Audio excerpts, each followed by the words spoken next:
제가 대학 다닐 때인데 울산에 가면 방어진이라는 데가 있어요. 거기에 해변가인데 거기 이제 가서 친구들하고 가서 좀 이렇게 호젓한 데를 찾다가 사람들이 많으니까 이제 좀 이렇게 다른 데를 이렇게 가다가 이제 좀 조용한 데가 있는 거예요. 근데 이제 보니까 그 군인들이 돌로 바리케이트를 쌓아놓고 그 앞에다가 경고문을 붙여놨어요. 이게 군사보호지역이니까 넘어가면 큰일 난다고. 이거는 법에 저촉되고 만약에 넘어가게 되면 법에 의해서 엄중한 처벌을 받게 될 거라는 경고문을 굉장히 크게 이렇게 붙여놨더라고요.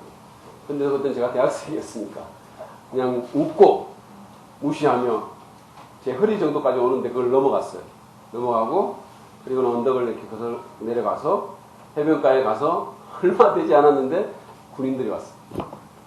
그래가지고 잡혀가가지고 하여튼 모진 모욕과 위협을 당하고 기합받고 푸시업하고 막 온갖 수모를 당한 뒤에 정말 풀려난 적이 있습니다. 혹시 여러분 저처럼 경고를 무시했다가 어려움을 당한 적이 있으신가요? 예를 들어서 맹견조심 이런 거 무시했다가 개에 물린다거나 기상악화로 인한 입산 금지 이랬는데 그냥 들어갔다가 막 낭패를 당한다거나 혹시 그런 적 없으세요? 여러분들 현명하셔서 그러지 않으신 것 같아요. 그렇죠? 이 현명한 사람은 경고의 말을 무시하지 않습니다. 거기에 귀를 기울이죠. 왜냐하면 그 경고를 무시했다가는 거기에 말한 해가 자기에게 닥칠 줄 알기 때문이에요. 물론 요행이 그것을 피할 수 있을 수는 있어요. 그렇지만 현명한 사람은 요행에 자기의 운명을 걸지는 않아요. 그러지는 않습니다. 오늘 우리가 보려고 하는 그 본문은 성경에 있는 일종의 경고문입니다. 사실은 성경에는 하나님께서 우리에게 주시는 여러 경고문들이 있어요.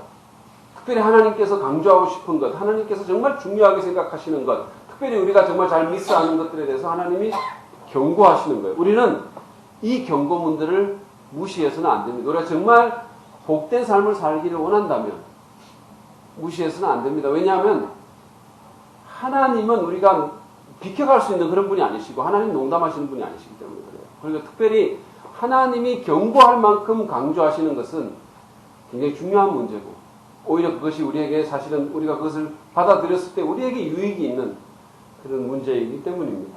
우리는 지금 믿음 플러스라는 제목으로 시리즈 설교를 하고 있어요. 하나님을 신뢰하는 문제에 대해서. 제가 첫 번째 시간에 우리가 하나님을 신뢰하는 삶이 우리 실제적인 삶에 어떤 영향을 미칠 수 있는지에 대해서 공부를 했고 지난주에는 그 하나님, 정말 하나님이야말로 얼마나 신뢰할 만한 분이신지 이 세상에 그 어떤 것보다도 하나님만이 정말 신뢰할 만한 존재라는 사실을 우리가 배웠습니다. 오늘 본문은 하나님을 신뢰하지 않는 것에 대한 경고를 담고 있습니다. 그래서 제가 불신조심이라고 제목을 붙인 겁니다. 개조심이 아니라 불신조심. 굉장히 창조적이라고 생각하는데 여러분 전혀 그렇게 생각하지 않는 것 같아요. 오늘 본문의 내용을 제가 좀 살펴보고 여기서부터 몇 가지 우리의 신앙에 대한 교훈을 얻기를 원합니다. 오늘 본문은 히브리서 기자가 시편 95편을 인용하면서 시작을 합니다. 먼저 7절부터 11절 내용을 한번 읽어보시죠. 제가 읽겠습니다. 그러므로 성령이 이와 같이 말씀하셨습니다. 오늘 너희가 그의 음성을 듣거든 너희 조상들이 광야에서 시험받던 날에 반역한 것과 같이 너희 마음을 완고하게 하지 말아라. 거기에서 그들은 나를 시험하여 보았고 40년 동안이나 내가 하는 일들을 보았다. 그러므로 나는 그 세대에게 분노해서 말하였다.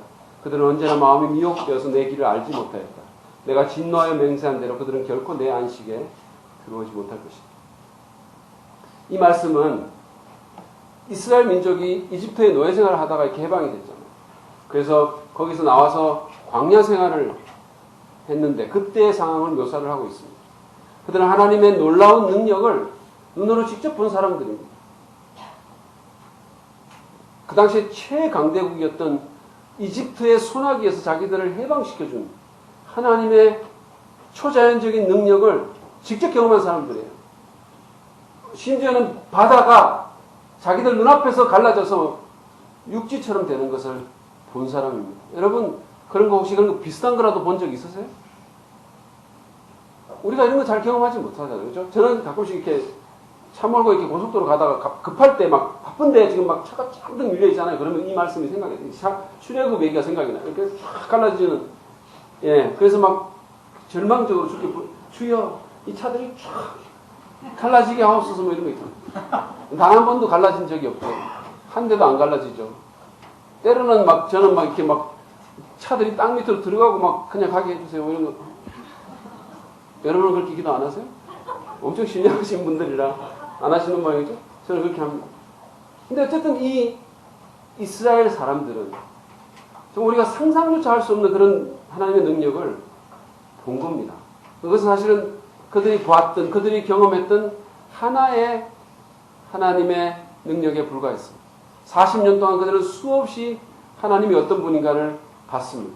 그럼에도 불구하고 그들은 하나님을 믿지 못하고 조그만한 어려움만 생기면 불평하고 원망하고 그랬어요. 심지어는 무슨 뭐 물이 없다는 둥, 뭐가 어떻다는 둥, 모세를 돌로 치려고까지 했었어요. 음식 때문에. 부추가 먹고 싶다고 다시 노예 생활로 돌아가게 해달라고 이렇게까지 했어요. 추나추동 가면 얼마든지 먹을 수 있는 여기.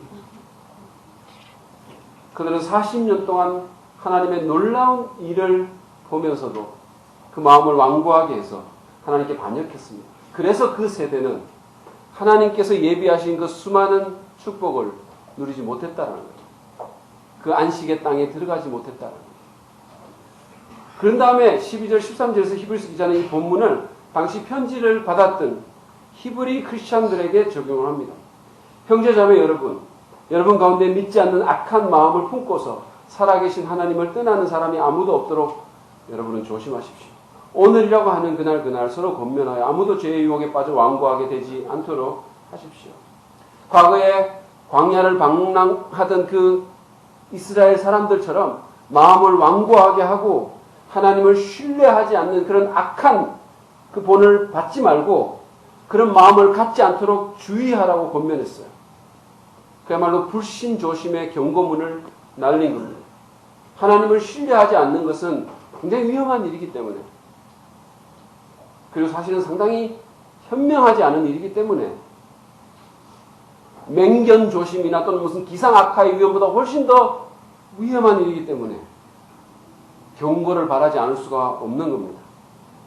그러면서 그 히브리서 기자는 더 나아가서 그렇기 때문에 서로를 돌아보고 피차 권해서 아무도 불신의 유혹에 빠지지 않도록, 아무도 하나님을 신뢰하지 않고 사는 그런 어리석음에 빠지지 않도록 서로를 도우라고 권면합니다. 이게 교회 공동체가 해야 될 일입니다. 14절은 믿음의 신실함에 대해서 말을 하고 있습니다. 우리가 처음 믿었을 때 가졌던 확신을 끝까지 가지고 있으면 우리는 그리스도께서 거저 주시는 구원을 함께 누리는 사람이 될 것입니다. 이 구절은 이렇게도 번역할 수 있어요. 우리가 처음 믿을 때 가졌던 확신을 끝까지 가지고 있으면 우리는 그리스도의 동역자가 될 것입니다. 또는 NIV가 번역한 것처럼 우리는 그리스도가 주시는 모든 것을 누릴 수 있을 것입니다. 그게 어떤 의미든지 간에 총체적인 구원을 누리던 무슨 그리스도의 동역자가 되어서 하나님께 쓰임받던 중요한 것은, 여기서 말하려고 하는 중요한 것은 하나님을 신뢰하는 그 믿음을 신실하게 갖고 있으라는 거예요. 포기하지 말라는 거예요. 어떤 사람은 처음에는 출발은 잘해요. 근데 끝까지 가지를 못하는 분들이 있어요. 조금 어려움이 있거나 조금 문제가 있으면 그냥 포기합니다. 여러분, 고든 맥도날드가 말한 것처럼 중도 포기 유전자를 갖고 있는 사람들이 있어요. 그리스도인들 중에. 혹시 여러분은 그런 분 아닙니까? 여러분에게는 중도 포기 유전자라는 게 없으신가요? 네? 조금 어려우면 그냥 막 마음이 흔들려요. 오늘 목사님 설교 영감이 없어. 거기다 기리기까지 해. 그러니까 하나님이 안 계신 것이 틀림없어. 하나님이 계신다면 어떻게 저런 설교하는 목사님을 그냥 놔두겠어. 성령의 악역풀로 입술로 확 붙이시지 뭐. 이러는 거예요. 그러면 다시는 교회 안 오고. 여러분, 하나님을 끝까지 신뢰하시고, 우리가 신앙생활은 사실은 마라톤 같은 거예요. 살다 보면, 우리가 하나님을 믿으면서 살다 보면 특별히 여러 가지 일들이 벌어질 수 있어요. 온갖 문제들이 닥칠 수도 있습니다. 하나님을 믿는다고 문제에서 면제된다는 성경 구조는 없어요. 가끔씩 살다 보면 하나님이 안 계신 것처럼 느껴질 때도 있고 정말 하나님이 나 같은 것을 생각하나 의심이 될 때도 있어요. 그런 느낌에 우리가 빠질 수 있습니다. 느낌 아세요? 느낌 아니까? 느낌 아세요? 여러분. 근데 그거는 여러분 느낌에 불과한 거예요. 침례 요한이라는 사람이 있잖아요. 그 사람이 얼마나 훌륭한 사람입니까? 그런데 하나님의 뜻을 행하다가 감옥에 갇혔습니다. 아마 그는 예수님이 자기를 좀 도와줄 거라고 생각했던 것 같아요. 근데 감옥에 계속 갇혀 있는데 아무런 조치가 없으니까 예수님 나를 생각이나 하나? 이런 의심이 들기 시작한 거죠. 급기야는 저 사람이 메시아가 맞나? 우리가 기다리던 그 사람 맞나? 이런 의심이 들기까지 했던 겁니다. 근데 바로 그 즈음에 침례 요한이 그렇게 의심하고 있는 그 순간에 예수님은 요한의 느낌과는 달리 요한이야말로 여자가 낳은 주 중에 가장 위대한 자라고 말씀하시면서 요한에 대한 관심과 무한한 애정을 표현하셨어요. 여러분 끝까지 신뢰하십시오. 예수님 말씀하셨어요. 나로 인해서 실족지 않는 자가 복이 있다 그랬어요. 실족하지 마십시오. 예수님은 믿을 만한 분이십니다. 문제는 우리가 어디까지 가느냐라는 거예요. 끝까지 신뢰하면 좋은 일이 생깁니다. 15절 말씀은 이미 인용한 시편 95편 말씀의 재인용입니다. 그리고 15절에서 16절에서 18절은 그 15절에서 인용한 말씀에 대한 질문이 나와 있어요. 6가지 질문의 형태로 그 내용을 설명합니다. 제가 한번 읽어 드릴게요. 오늘 너희가 그의 음성을 듣거든 반역하던 때와 같이 너의 마음을 완고하게 하지 말라는 말씀이 있는데 그 말씀이 있는데 그걸 듣고서도 하나님께 반역한 사람들이 누구였습니까? 모세의 인도로 이집트에서 나온 사람들 모두가 아니었습니까? 하나님께서 40년 동안 누구에게 진노하셨습니까? 죄를 짓고 시체가 되어서 광야에 쓰러진 그 사람들이 아닙니까? 하나님께서는 누구에게 하나님의 안식에 들어가지 못하리라고 맹세하셨습니까? 순종하지 않은 사람에게 하신 것이 아닙니까? 히브리서 기자의 포인트는 처음에 모세의 인도로 이집트를 나온 그 이스라엘 1세대들이 하나님을 신뢰하지 못하고 하나님께 반역과 불순종을 일삼았기 때문에 결국은 약속의 땅인 가나안 복지에 들어가지 못했다라는 것입니다. 19절이 결론이에요. 그 모든 비극의 요인은 그들이 하나님이 예비하신 그 축복을 누리지 못하고 하나님께서 그들에게 그토록 주기를 원했던 안식을 그들이 경험하지 못했던 그 메인 이유는 19절에서 불신에 있었다라고 분명히 밝히고 있습니다. 한번 읽어보시죠. 결국 그들이 들어갈 수 없었던 것은 믿지 않았기 때문임을 우리는 압니다. 뭐 때문이라고요? 그래요. 다른 게 아니었습니다. 이 사람들이 힘이 없어서 그런 것도 아니었고 이 사람들이 무슨 열심이 없어서도 그런 것도 아니었고 머리가 나빠서도 아니었어요. 하나님을 신뢰하지 못했기 때문에 그들은 하나님이 예비하신 그 축복을 누리지 못했던 것입니다. 젖과 꿀이 흐르는 그 가나안 땅에 들어가지 못했던 것입니다. 이것은 불신의 위험성에 대한 강력한 경고입니다. 그렇지만 이것은 동시에 그 당시의 삶의 어려움으로 인한 여러 가지 문제들과 핍박 때문에 그리스도에 대한 신앙을 포기하고자 하는 유혹에 직면한 초대 그리스도인 공동체에 대한 하나님의 간절한 권면이기도 합니다. 호소이기도 합니다. 경고를 받고 신뢰해라. 끝까지. 오늘 이 얘기를 통해서 제가 레슨을 한 3가지만 여러분과 나누려고 합니다. 첫 번째, 오늘 이 말씀을 통해서 우리는 불신에 빠지지 않으려면 우리의 마음을 보호해야 함을 우리가 배웁니다.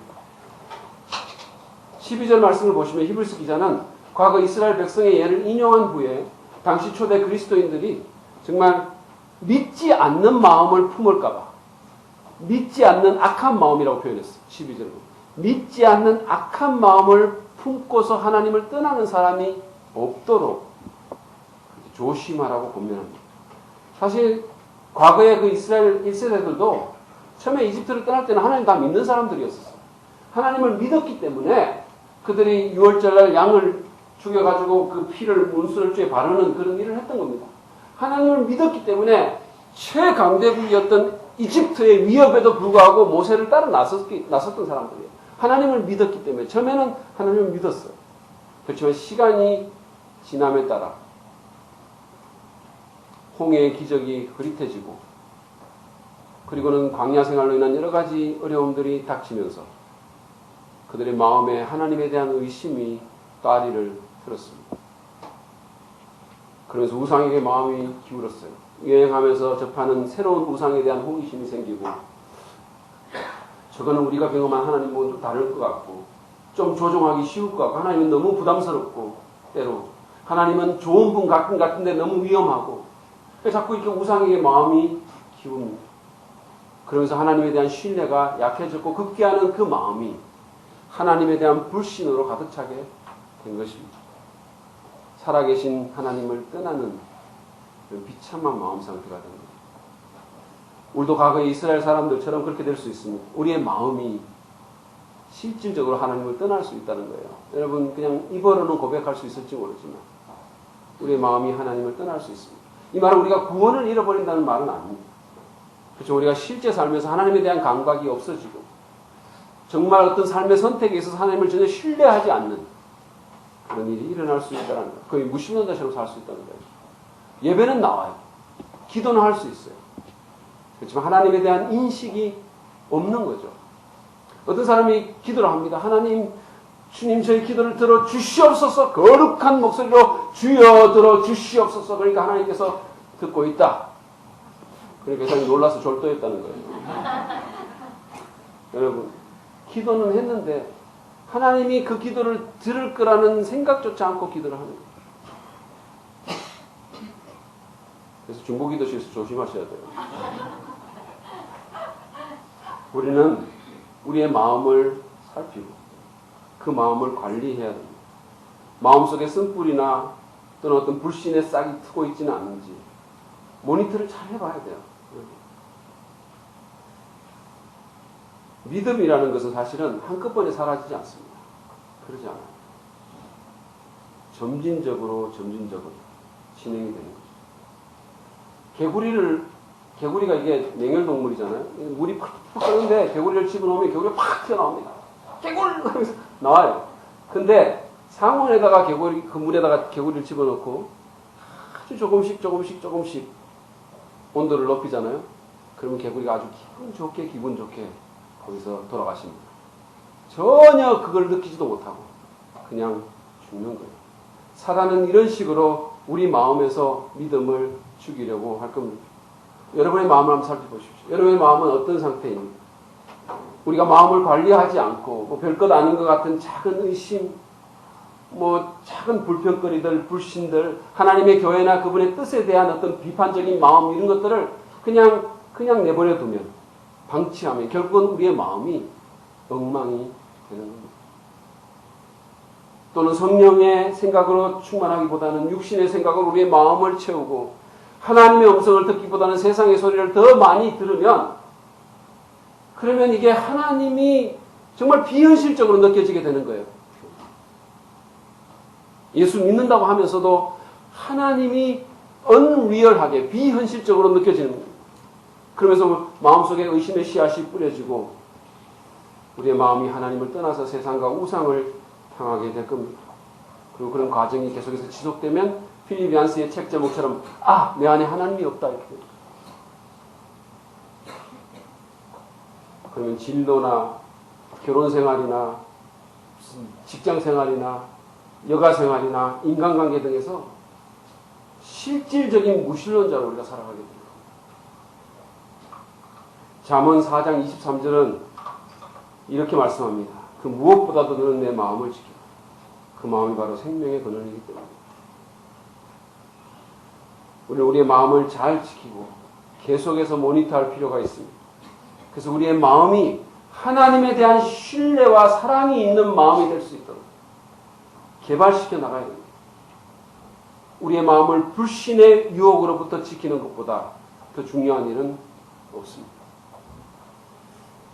두 번째로 우리가 이 본문을 통해서 받는 교훈은 이겁니다. 우리가 불신에 빠지지 않으려면 서로를 돌봐야 된다는 겁니다. 서로를 도와줘야 됩니다. 이미 본 것처럼 히브리서 기자는 13절에서 신앙의 공동체가 서로 격려해야 한다고 말을 했어요. 오늘이라고 하는 그날 서로 권면하여 아무도 죄의 유혹에 빠져 완고하게 되지 않도록 하십시오. 여러분 생각해 보십시오. 과거의 이스라엘 백성들이 서로 다투고 불평하고 원망하는 대신 공동체 지도자의 권면을 무시하고 우상숭배로 서로를 이끄는 대신에 매일매일 서로의 믿음을 북돋우고 격려하고 정말 광야 생활이 힘들지만 우리 하나님을 신뢰합시다. 하나님께 한번 맡겨봅시다. 서로 그렇게 의지하면서 나갔다면 어떤 일이 벌어졌을까? 결과는 굉장히 달랐을 거라고 생각해요.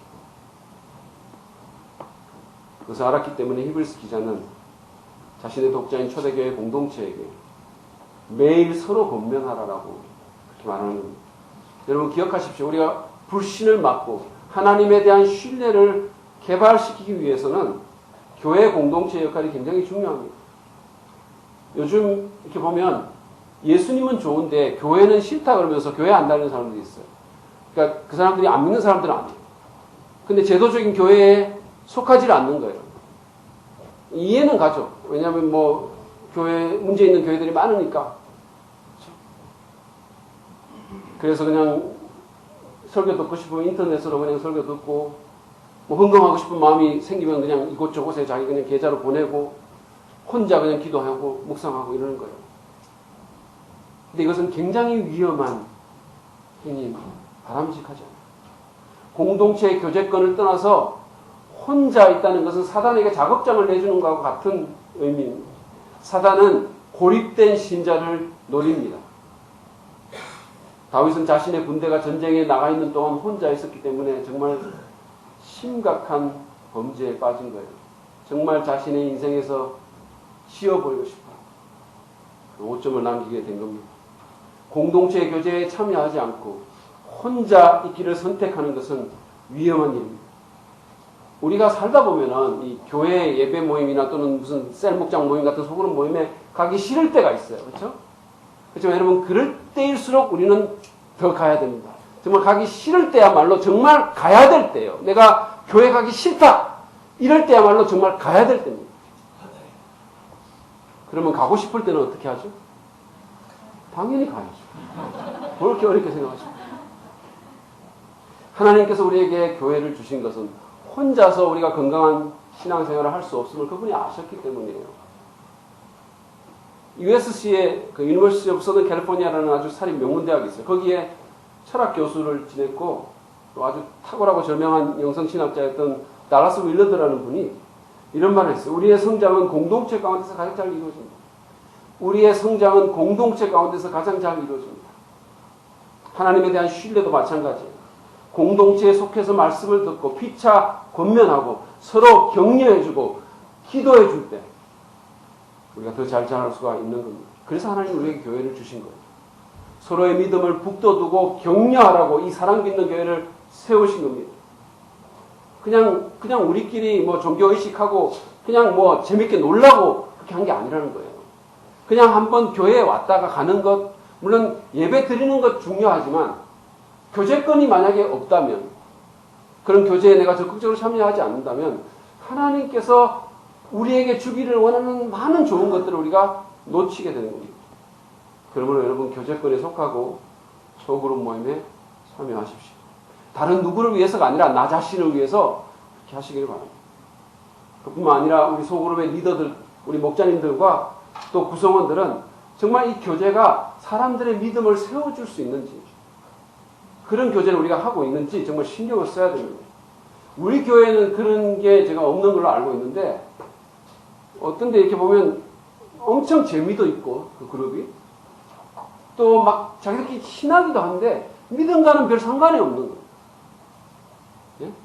예수라는 주님 안에서 교제하기보다는 진로라는 주님 안에서 교제를 하는 거예요. 아침 이슬이라는 주님 안에서. 주여, 뭐.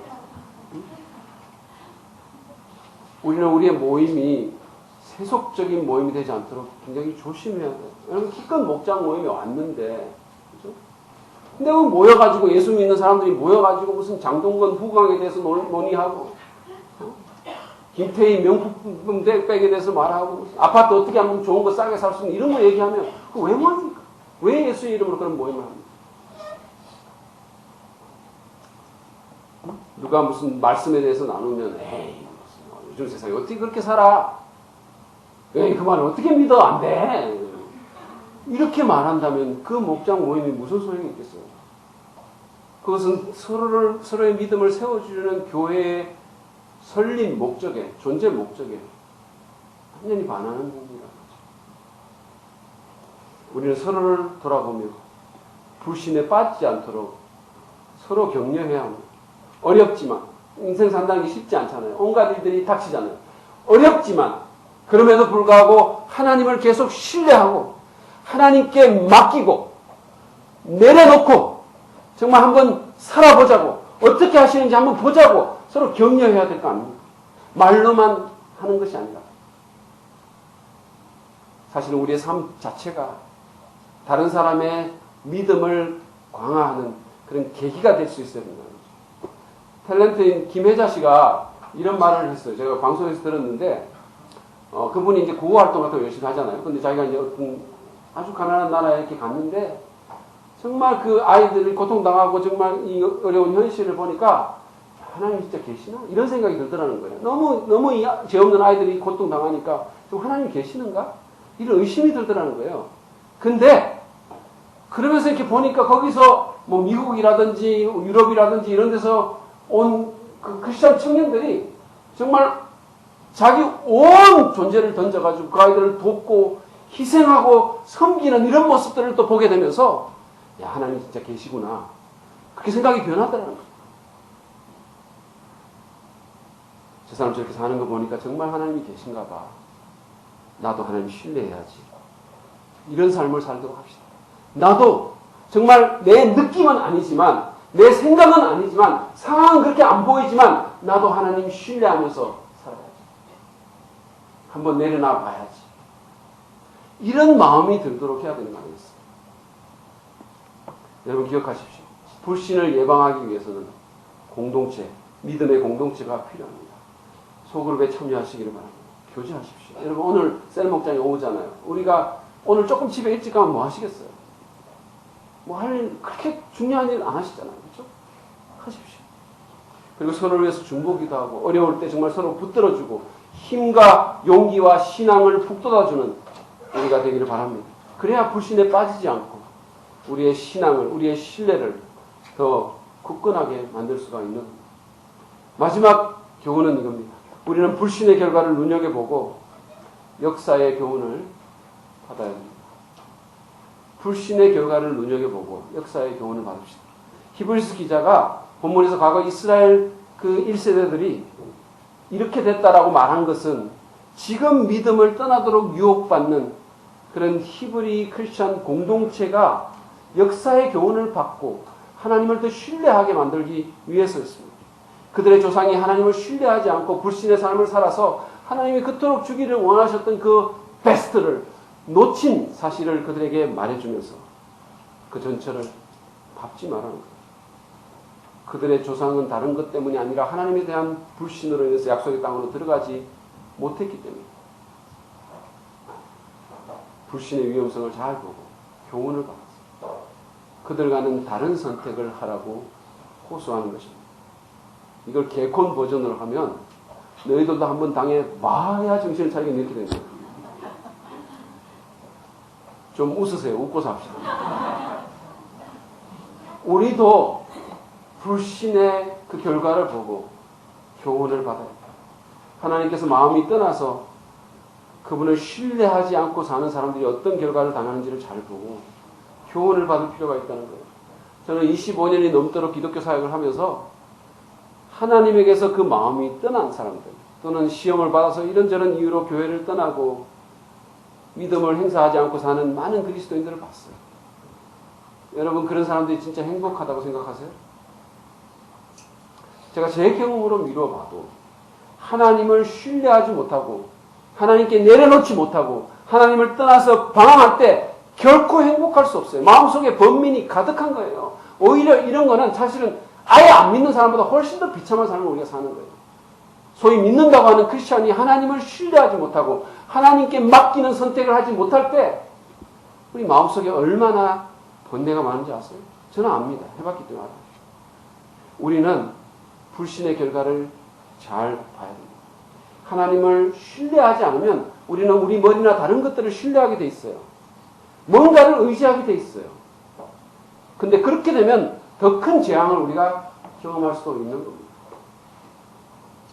어떤 비행기 안에 세 사람이 있었어요. 조종사가 있었고, 그 다음에 보이스카우트 청년이 하나 있었고, 그리고 세상에서 가장 영리한 사람이 있었어요. 근데 불행하게도 비행기가 추락하고, 그래서 지금 구명 낙하산은 2개밖에 없었어요. 영리한 남자가 낙하산 하나를 잡으면서 양해를 구합니다. 죄송합니다. 저는 세상에서 가장 영리한 사람이기 때문에 할 일이 너무 많아요. 이해하십시오. 그리고는 그냥 그 낙하산 메고 뛰어내렸어. 근데 2사람밖에 안 남았고, 구명 낙하산 하나밖에 없어. 그래서 조종사가 자기는 살 만큼 살았다. 젊은이는 앞길이 구만리같이 청청하니까 젊은이가 낙하산 메고 내리고 그랬어. 그랬더니 청년이 이렇게 될 겁니다. 조종사님 안심하세요. 방금 전에 세상에서 가장 영리한 남자가 제 배낭을 메고 뛰어내렸습니다.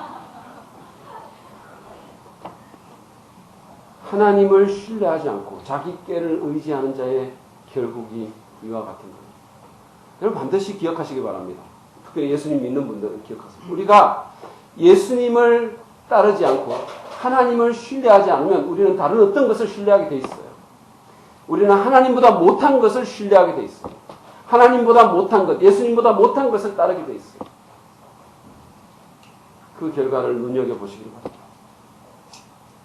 하나님은 자신을 신뢰하지 않는 자를 쓰시지 않습니다. 하나님을 신뢰하지 않는 그리스도인의 마음속에는 안식이 없습니다. 그들은 하나님이 계획하신 그 목적을 이루지 못하고 영적으로 무용무익한 삶을 사는 겁니다. 영향력을 끼치지 못합니다. 우리는 불신의 결과를 눈여겨봐야 됩니다. 그리고 역으로 정말 하나님을 신뢰하는 삶도 잘 보고 교훈을 받을 필요가 있는 겁니다. 하나님을 신뢰하는 삶의 선택을 했을 때 어떤 결과가 나오는지를 우리가 보고 교훈을 받아야 된다는 겁니다. 제가 얼마 전에 그 소포로 저자의 사인이 있는 책을 하나 받았습니다. 이 책이에요. 엄마 마음 내려놓기라는 책. 근데 이 책은 몇 년 전에 저희 교회에 와서 이제 그 강연도 했는데 그 하버드 대학교 교수이신 조세핀 김명하 교수의 어머니인 주견자 사모님이 쓴 책이에요. 근데 이게 부제가 뭐라고 되어 있냐면 빵점 엄마 주견자 사모에 맡기는 교육. 여기 뭐 앞에 뭐라고 되어 있냐면 주님 저는 할 수 없습니다. 저는 빵점 엄마입니다. 주님의 손에 저희 아이를 맡기오니 주님의 말씀과 지혜로 키워 주옵소서. 이 책에 보면 이분이 그냥 그렇게 크지 않은 그냥 어떤 지역교회 사모님인 그분이 어떻게 정말 아이를 하나님께 맡기면서 신뢰하며 키웠는지를 적고 있는 거예요. 우리가 이런 삶의 선택들을 보면서 교훈을 받을 필요가 있다는 거예요. 물론 그런다고 여러분이 다 무슨 여러분의 자녀가 다 하버드 대학교 교수가 된다거나 아니면 뭐 여러분이 그런다고 무슨 아침마당에 다 출연한다 그런 뜻은 아니에요. 네, 그런 건 아닙니다. 그렇지만 여러분 하나님은 자기를 신뢰하는 그 부모를 반드시 축복할 거예요.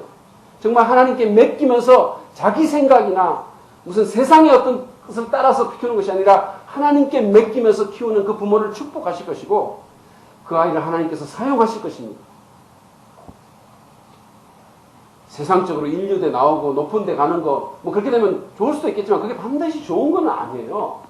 여러분 지금 탑에 올라갔던 사람들이 얼마나 비참하게 추락하는지를 우리 계속해서 보고 있잖아요. 중요한 거는 하나님이 그 아이를 어떻게 생각하냐. 하나님이 그 부모를 어떻게 쓰시냐. 불신의 삶이든 믿음의 삶이든 그 결과를 잘 보고 교훈을 받으시기 바랍니다. 그래서 하나님을 더욱 신뢰하는 우리가 되기를 바랍니다. 여러분 자신을 봐도 돌이켜봐도 그럴 거예요. 내가 하나님을 신뢰하면서 이런 선택을 했을 때 어떤 일이 있었는지 한번 생각해 보세요. 그때 당시에는 그게 좀 무모한 것 같았고 세상적으로 보면 말이 안 되는 것 같기도 했고 어떤 사람들은 그 선택을 비웃기도 했지만 내가 우직하게 하나님을 신뢰하고 하나님이 하라는 대로 내가 한번 해봤을 때 또는 한번 내려놔 봤을 때 내 생각과 내 욕심을 내려놔 봤을 때 하나님이 궁극적으로 어떻게 나를 다루셨는지를 한번 생각해 보세요.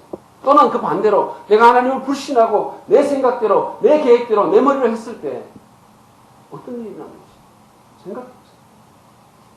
그리고 교훈을 받으십시오. 느낌대로 살지 마십시오. 눈에 보이는 대로 살지 마십시오. 상황대로 살지 마십시오. 하나님을 신뢰하고 사십니다.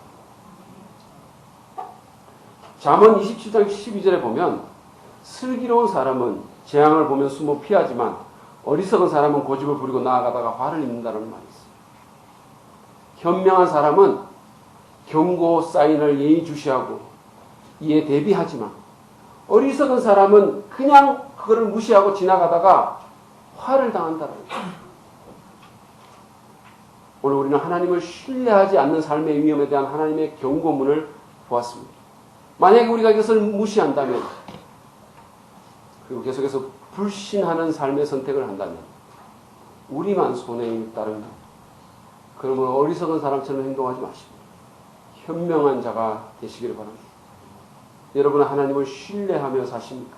내 감정이나 느낌보다 눈에 보이는 상황보다 하나님을 더 신뢰하며 그에 합당하게 행하십니까?